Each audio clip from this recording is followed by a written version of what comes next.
this year, but on the flip side, one's got a little bit tarnished, including Elon Musk.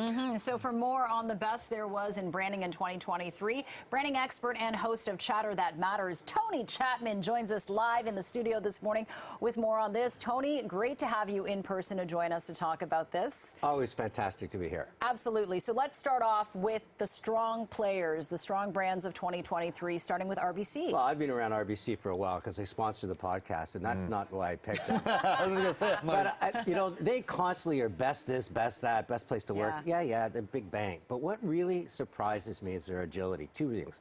Nick Taylor's 92-foot putt, he's got an RBC on, RBC sponsorship. That's okay, that's pretty impressive. Yeah. And then Taylor Swift, we have our Prime Minister tweeting saying, bring Taylor to she's bypassing Canada. RBC makes it happen, not just in Toronto and Vancouver. To me, an organization that size that can move with that agility, to me, deserves top brand. how do they get Taylor Swift to come? Because they're very connected with Live Nation. They understand how to put on an event and execute and amplify it. More importantly, they're letting tickets to anybody that in Canada. You don't have to be an RBC customer, chance to win tickets. So they're just doing it all the right notes. Smart. So I give them full credit for that. Yeah, All for right. sure. Okay, well, it's still a couple days of Christmas. People could maybe put their money towards a good cause in terms of clothing. Patagonia, all of a sudden, Patagonia, on I the good love list. this guy, Yves Chouinard, who founded it in 2000. I guess 2 years ago now, he said, I don't need to be a billionaire anymore. He took his entire corporation, put all his shares into a trust so that from here on in, Patagonia is going to be giving back to the planet. Wow. And to me, that's say what you mean and mean what you say. And they've always stood for the environment. Now, the whole I don't know how the kids feel about the fact that Dad's billions of dollars have gone into it. But I give them full marks for absolutely being on the side of the planet. And being authentic. And Authentic. Just, And that's who they stand for. They even charge a tax on their clothes that they can give more programs to help local water, sanitation, everything they're doing around the world says to me this is somebody that actually believes in the brand, not just a marketer. Right, especially when climate change is such a big issue these days. Okay, very important. Turning to some food, things that we can put in our mouth. Unilever Hellmann's mayonnaise also tackling food insecurity. Yeah, and we were talking about, you know, over half our food is wasted from farm to plate.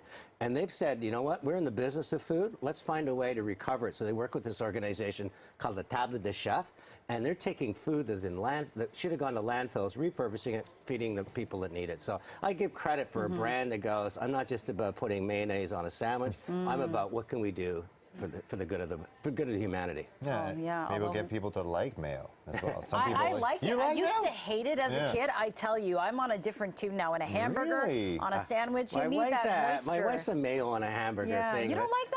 Unless I it like makes it their with olive sriracha. oil. Hellmann's olive oil mayonnaise is delicious. Really? I'm a big fan of Okay. that. All right, give it a shot. All right, okay, so- let's skip to the naughty list. Elon Musk, not good for branding right now? Well, you know what? He has gone so crazy with his comments that he's pulling down the value of the shares in Tesla, SpaceX. This guy was investing in space, taking over the whole sense of power and the power grid, and electricity and batteries. I'm saying this guy could do no wrong, but since he bought Twitter, which is now X, whatever, he's constantly derailing everything attached to him, and I think he's going to be.